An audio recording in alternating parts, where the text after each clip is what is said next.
நாம் இடைவேளைக்கு முன்பாக கடுமையான வயிற்று வலி, மலத்துடன் இரத்தம் கலந்து வெளியேறுகின்ற நோய்க்கு கருணைக்கிழங்கை கொண்டு ஒரு அற்புதமான மருத்துவத்தை பார்த்தோம்.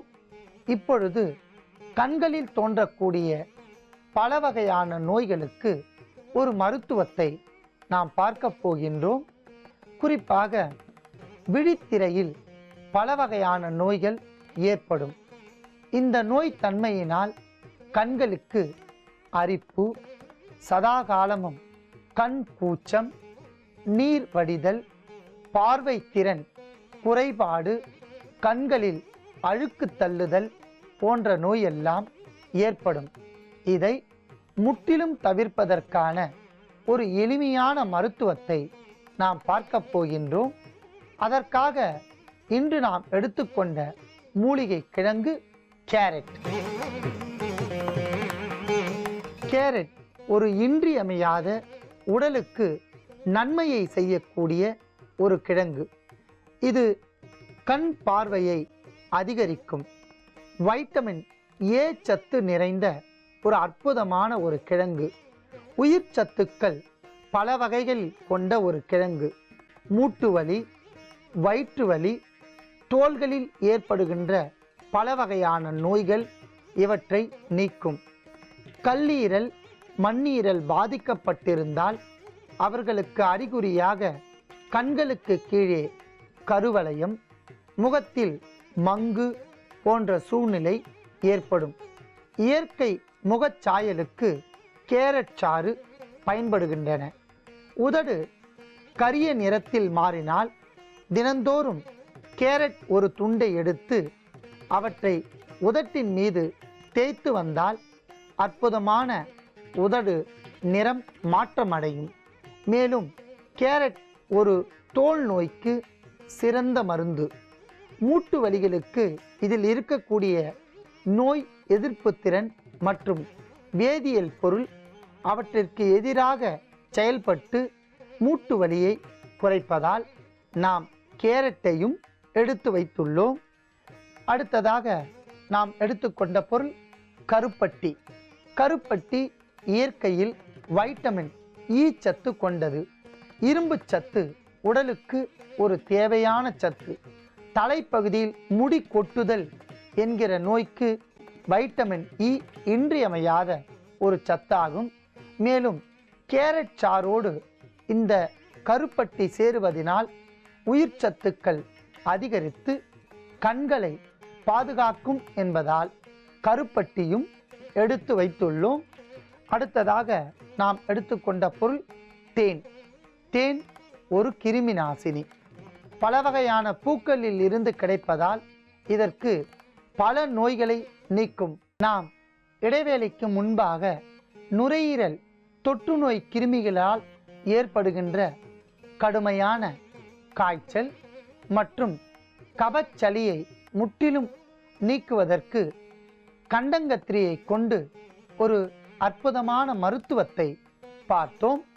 இப்பொழுது மார்பு சளியை கரைப்பதற்கான ஒரு மருத்துவத்தை நாம் பார்க்க போகின்றோம்.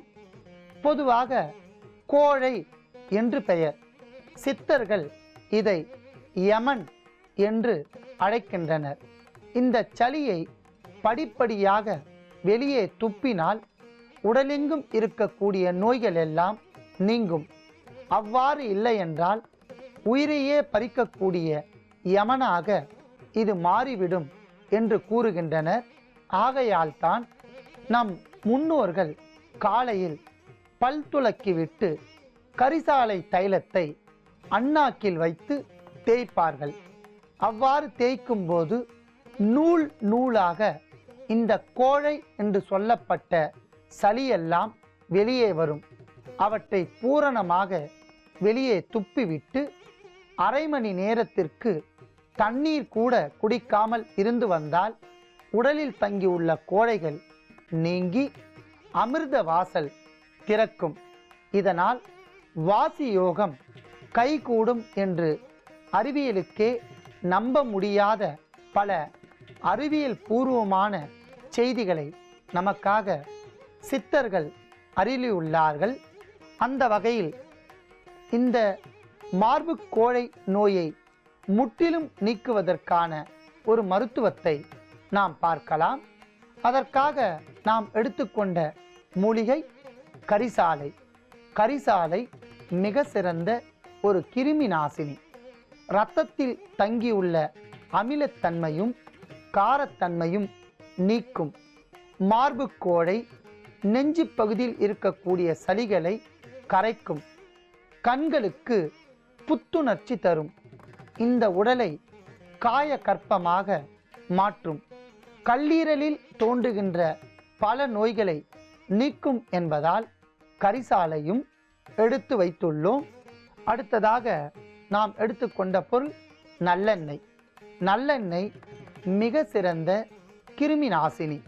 தைலம் காய்ச்சுவதற்கும் பல வகையான மூலிகைகளை சேர்த்தால் அது அற்புதமான வேதியியல் வினை புரிந்து ஒரு மாற்றுத்திறனாக மாறும் என்பதால் நாம் நல்லெண்ணெயும் எடுத்து வைத்துள்ளோம். எடுத்துக்கொண்ட பொருட்களின் அளவுகளை பார்க்கலாம். நல்லெண்ணெய் 100 மில்லி. கரிசாலையை நீர் விடாமல் நன்றாக மைய விழுது போல் அரைத்தெடுத்த விழுது 50 கிராம். இப்பொழுது நாம் அரைத்தெடுத்த விழுதை பார்க்கலாம். அற்புதமான இந்த கரிசாலை விழுதை நாம் கரிசாலை மடக்கு தைலமாக மாற்றப் போகின்றோம். அதற்காக 100 மில்லி நல்லெண்ணெயை நன்றாக காய்ச்சவும்.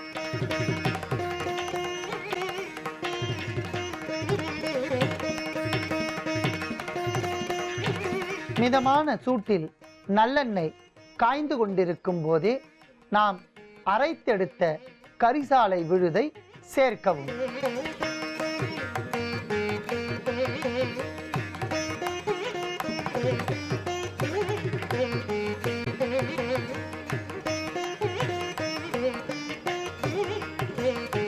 நாம் நல்லெண்ணெயில் சேர்த்த கரிசாலை இலை விழுது முற்றிலும் கலந்து நீர் சுண்டும் அளவிற்கு கொதித்து கரிசாலை மடக்கு தைலமாக மாறிவிட்டன.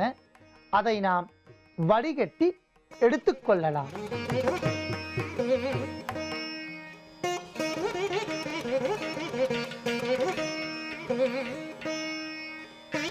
அற்புதமான கரும் பச்சை வண்ணத்தில் இருக்கக்கூடிய இந்த கரிசாலை மடக்கு தைலம் மிக சிறந்த ஒரு கிருமி நாசினி. மார்பு சளியை கரைப்பதற்கு ஒரு அற்புதமான இந்த தைலத்தை நன்றாக ஆற வைத்து எடுத்துக்கொள்ளவும். இதை பயன்படும் விதத்தை இப்பொழுது பார்க்கலாம். சுமார் 100 மில்லி நாட்டு பசும்பாலை காய்ச்சி எடுத்துக்கொள்ளவும். நன்றாக ஆறிய கரிசாலை மடக்கு தைலத்தில் இருந்து 10 மில்லியை காய்ச்சிய பாலில் சேர்த்து கலக்கவும்.